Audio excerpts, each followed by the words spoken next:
दोस्तों, अगर आप फाइनेंस में इंटरेस्ट रखते हैं तो कैरियर बिट के ऑफिशियली फाइनेंशियल यूट्यूब चैनल फिनोबिट, जिसका लिंक आपको इस वीडियो के डिस्क्रिप्शन में दिया गया है, मेक श्योर कि इस वीडियो को पॉज करते हुए आप चैनल को जरूर सब्सक्राइब कर लीजिए। वीडियोज आपको काफ़ी हेल्प करेंगे कम उम्र में ही कैसे आप फाइनेंशियली फ्रीडम पा सकते हैं, और जब आपको सबसे ज़्यादा पैसे की ज़रूरत पड़ती है आपके ओल्ड एज में, तो किस प्रकार से आपकी ये पैसे मदद करेंगे फाइनेंशियली। पूरे मैनेजमेंट को हम लोग सीखेंगे उस वीडियोज़ के माध्यम से, उस चैनल के माध्यम से। तो लिंक डिस्क्रिप्शन में दिया गया, मेक श्योर कि आप इस वीडियो को पॉज करते हुए आप जरूर चैनल को सब्सक्राइब कर लीजिएगा। जैसा कि आपको ज्ञात होगा, सीबीएसई बोर्ड के द्वारा सीटेट जुलाई 2024 के लिए आवेदन लिए जा रहे हैं, जो कि 2 अप्रैल 2024 तक लिए जाएंगे। मोस्टली आप लोगों में से कैंडिडेट्स के द्वारा आवेदन कंप्लीट कर लिए गए होंगे। अगर किसी कैंडिडेट का आवेदन भरते समय कोई गड़बड़ हो गया होगा और अगर उन्होंने फ़ी भी पेमेंट कर दिया है, तो ऐसे कैंडिडेट को क्या करना चाहिए? क्या उन्हें दोबारा फॉर्म भरना चाहिए या फिर करेक्शन का वेट करना चाहिए? इसके रिगार्डिंग डिटेल में बात करने जा रहे हैं, अंत तक जरूर जुड़े रहिएगा। नमस्कार दोस्तों, मेरा नाम है नीरज, आप देख रहे हैं कैरियर बिट यूट्यूब चैनल। अगर आप इस चैनल पर पहली बार विजिट करें तो इसको सब्सक्राइब करते हुए बेल आइकन को प्रेस करना ना भूलें। सीबीएसई बोर्ड आपको करेक्शन के लिए अलाउ करता है, यानी अगर किसी भी फील्ड में आपकी गड़बड़ हुई है तो सीबीएसई बोर्ड आपको मौका देगा 1 हफ्ते का कि आप अपने फॉर्म को करेक्ट कर लें। तो ऐसे कोई भी कैंडिडेट, अगर आपका फॉर्म में कुछ भी फील्ड गलत हुआ है तो आपको दोबारा आवेदन करने की आवश्यकता नहीं है, और वैसे भी वो सेम नंबर और सेम ईमेल आईडी से आपका आवेदन होगा भी नहीं। लेकिन मान लीजिए अगर आपने ईमेल आईडी चेंज करके, मोबाइल नंबर चेंज करके आपने आवेदन फिर से भरने की कोशिश की, तो अगर वो चीज़ें मैच होती हैं तो आपका फॉर्म रिजेक्ट होने का खतरा रहता है, क्योंकि सीबीएसई बोर्ड आपको खुद से ही करेक्शन का मौका देती है। तो जिस भी फील्ड में किसी भी कैंडिडेट के द्वारा अगर कोई भी गलती हो गई है तो आपको घबराने की आवश्यकता नहीं है। आपको 1 हफ्ते का समय दिया जाएगा। जब आवेदन कंप्लीट हो जाते हैं उसके बाद 1 हफ्ते का विंडो फिर से ओपन किया जाता है सीबीएसई बोर्ड के द्वारा। अपने फील्ड में जो भी आपकी गड़बड़ी हुई है उसे आप करेक्ट कर पाएंगे। अब कुछ जनरल क्वेरीज को ले लेते हैं।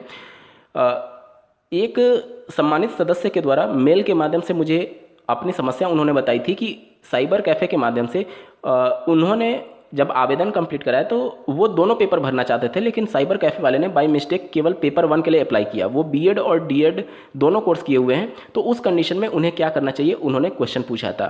तो यहाँ पर मैं बता दूँ कि ये भी जो गलती है, अगर आपने एक पेपर के लिए आवेदन किया और अब दोनों करना चाहते हैं तो आपको दूसरा फॉर्म भरने की आवश्यकता नहीं है, या फिर आपने दोनों पेपर भर दिया था और अब केवल एक पेपर भरना चाहते हैं, तो इस प्रकार के दोनों प्रकार के कंडीशन के लिए आपको दोबारा फॉर्म भरने की कोई आवश्यकता नहीं होती है। आप करेक्शन में ये विंडो फिर से ओपन होगा कि आप बोथ पेपर के लिए अप्लाई करना चाहते हैं या फिर केवल एक पेपर के लिए अप्लाई करना चाहते हैं। तो उस कंडीशन में होगा क्या कि अगर कोई कैंडिडेट एक पेपर पहले सेलेक्ट किया था और अब दोनों पेपर को सेलेक्ट करना चाहता है, तो वो वहाँ पर ऑप्शन को सेलेक्ट करेगा दोनों पेपर का।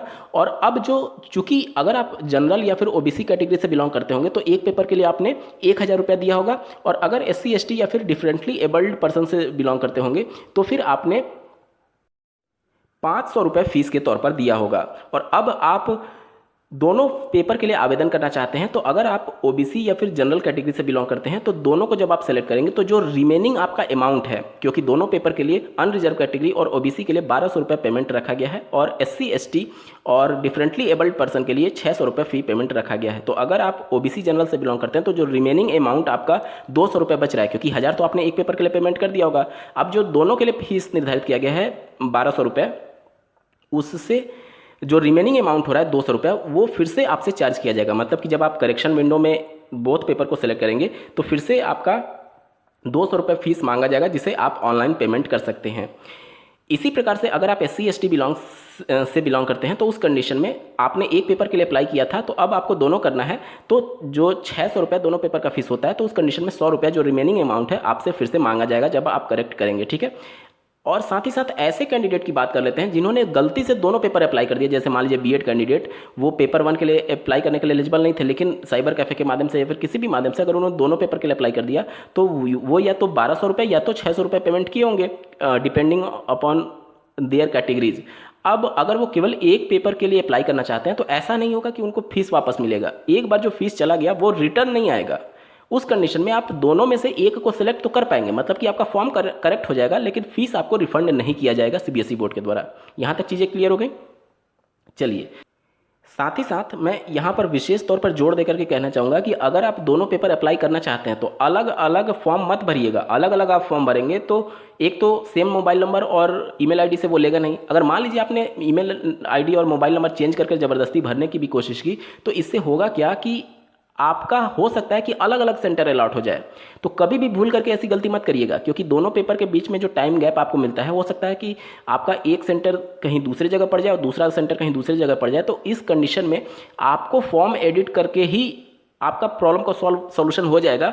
दोबारा फॉर्म मत भरिएगा, अन्यथा की कंडीशन में अलग अलग सेंटर मिलने की संभावना रहेगी अगर आपने अलग अलग ईमेल आईडी और अलग अलग मोबाइल नंबर से अप्लाई किया होगा तो। ठीक है, तो ऐसे कैंडिडेट विशेष तौर पर ध्यान दें, आपको एक ही फॉर्म में अगर दोनों भरना है और एक ही के लिए अभी तक केवल आवेदन किया है, तो उसी फॉर्म को आप करेक्शन कर पाएंगे जब करेक्शन का विंडो खुलेगा। इससे फ़ायदा आपको ये होगा कि अगर आप एक ही रजिस्ट्रेशन नंबर से दोनों फॉर्म को भरते हैं तो उस कंडीशन में आपको एक ही सेंटर अलॉट होगा जहां पर आपका प्राइमरी और अपर प्राइमरी दोनों का पेपर होगा। लेकिन अगर अलग अलग रजिस्ट्रेशन नंबर मिला आपको, क्योंकि अगर आप अलग अलग फॉर्म भरेंगे तो उस कंडीशन में अलग अलग सेंटर जाने की संभावना रहेगी, और अगर कहीं रश हुआ या फिर भीड़ भाड़ हुआ तो उस कंडीशन में आपके पेपर छूटने का भी नौबत आ सकता है। तो कोशिश करिएगा, अगर आप एक के लिए आवेदन किए हैं और दोनों के लिए करना चाहते हैं तो उसी फॉर्म में आप करेक्शन कर सकते हैं जब करेक्शन का विंडो ओपन होगा, और उसी के माध्यम से आप दोनों पेपर दीजिएगा, जिससे आपका रजिस्ट्रेशन नंबर सेम रहे और एक ही सेंटर पर आपको परीक्षा देने का मौका मिल जाए। दोस्तों, मैं फिर से आपको याद दिला दूं कि कैरियर बिट के ऑफिशियली फाइनेंशियल यूट्यूब चैनल फिनोबिट, जिसका लिंक डिस्क्रिप्शन में दिया गया है, मेक श्योर कि आपने उस चैनल को जरूर सब्सक्राइब कर लिया है। इस वीडियो को देखने के लिए आपका बहुत बहुत धन्यवाद। भगवान करे आपका दिन शुभ हो।